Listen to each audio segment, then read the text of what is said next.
My name is Ando.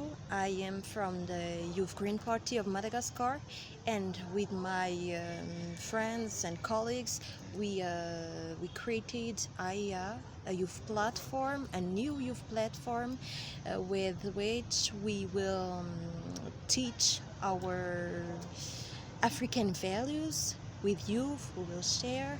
We will also talk about environment, ecologism, political concerns, and I think that's it.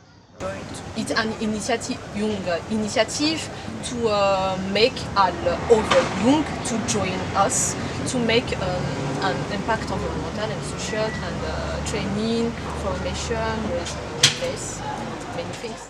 Kuri uyu wa gatandatu tariki 16 z'ukwa 9 2023 mu mujyi wa Kigali mu karere ka Gasabo hateraniye inama y'ishyaka rya Greeny Party ku rwego rw'igihugu. Bamwe mu rubyiruko bayitabiriye bagaragaje bimwe mu bibazo bibugarije harimo kuba ibiciro by'ibiribwa ndetse n'ibindi bigenda bizamuka umunsi ku munsi. Rwanda turashonje aha n'inzara tugeze mu mavi. Wena ntago ari ibikabyo samakabya nkuru kuje kureba nk'isukari.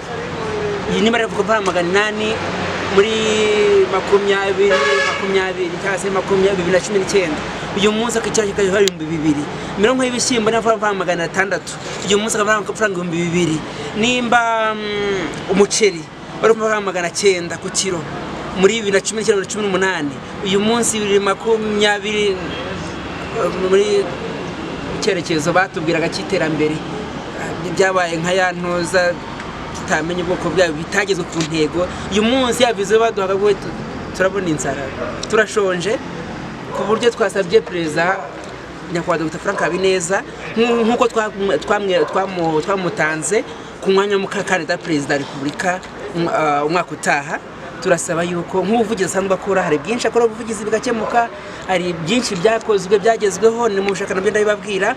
Turavuza yuko niyo yatorwa cyangwa se n'ubuvugizi yakora mu yatikiri mu nteko ara muri parlement igihugu mu badepite. Turifuza yuko yakora ubuvugizi. Abanyarwanda turashonje. Wambaza ati kuyanginza rikemuke nkamwe nk'abanyepolitike mwakora iki?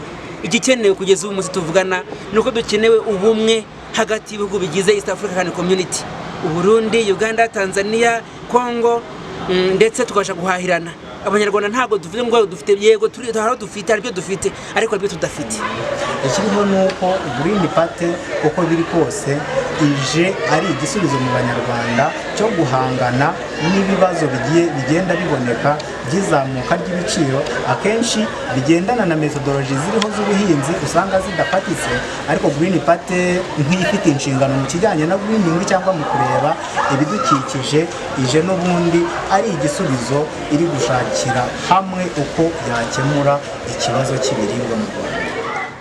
Tuvuga yuko ibyo bibazo ntabwo ari twe bihangayikishije twenyine, ngira ngo n'igihugu cyose kiba kihangayikishijwe n'ikibazo kijyanye n'ibiribwa, kandi ngira ngo murabizi ko no mu nteko twabikoze ubuvugizi igihe premier ministre yazaga mu nteko ngira ngo hari mu kwa 7 niba ntibeshe tugaragaza ko ibiciro ku masoko byazamutse, ariko kandi yasobanuye yuko ari kubera impamvu zitandukanye harimo n'intambara ya Ukraine, mbere harimo covid ariko habaye n'intambara ya Ukraine, kandi bimwe biragaragara. Ariko ntabwo tuvuga ngo turekera gukomeza gukora ubuvugizi, turakomeza tubukore.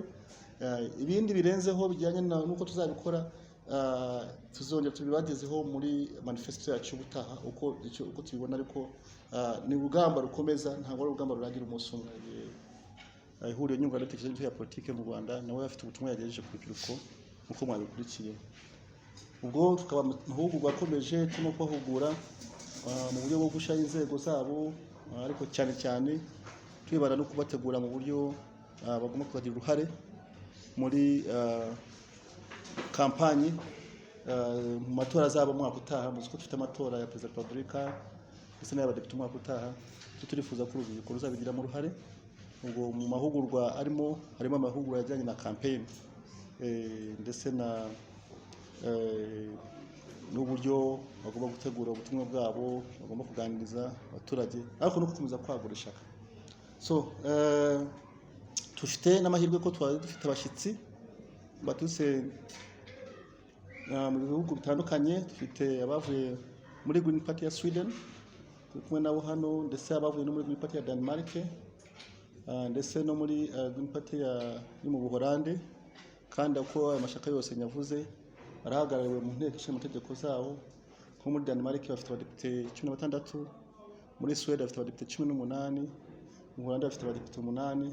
Uvuga ko nabo bakomeye, dufite icyo twabigiraho, nabo bakagenda batusangiza experience zabo uko biyamamaza n'uko bagenda bagera ku ntsinzi. Muri Denmark ishyaka ryabo rizigera muri no guverinoma, no muri Sweden barayoboye muri guverinoma bayivuyemo ejo bundi, so bafite experience natwe bashobora kuba twabigira. Ariko tuse n'abavuye muri Afurika, muri Kenya, muri Madagascar, ndetse no muri Congo Kinshasa. So bose turimo guhugurana twese dusangira ubumenyi. Ubu tumaze igihe dusaba yuko ishyaka ryacu nayo ryemererwa kujya muri komisiyo y'igihugu y'amatora, tugiremo natwe abantu abakomiseri. Twarabivuze kenshi ntabwo birakunda, ariko ibyo ntabwo byatuza kujya mu matora. Tuzakomeza dukoresha imbaraga. Ubu ikintu ndimo gushiramo imbaraga cyane cyangwa nifuza kurushaho nuko nibura mu matora y'ubutaha tuzafite abantu nibura ku site nyinshi cyane zishoboka z'amatora, kandi turizera yuko iyo mico mibi yo gufungirana abantu kutinjira aho ariko amajwi ko bitazakomeza. Tuzakomeza tubyamagane kugira ngo njye kuzakomeza. Ntajwi rizabaturuka. Karame? Ntajwi ryacyo rizaciwande. Ntabwo tubizi, nta mutora nabona twe tuzakora ibishoboka, ibindi tuzabisigira ababishinzwe kugira ngo babikore. Niba haboneka menshi itameze neza tuzacyamagana.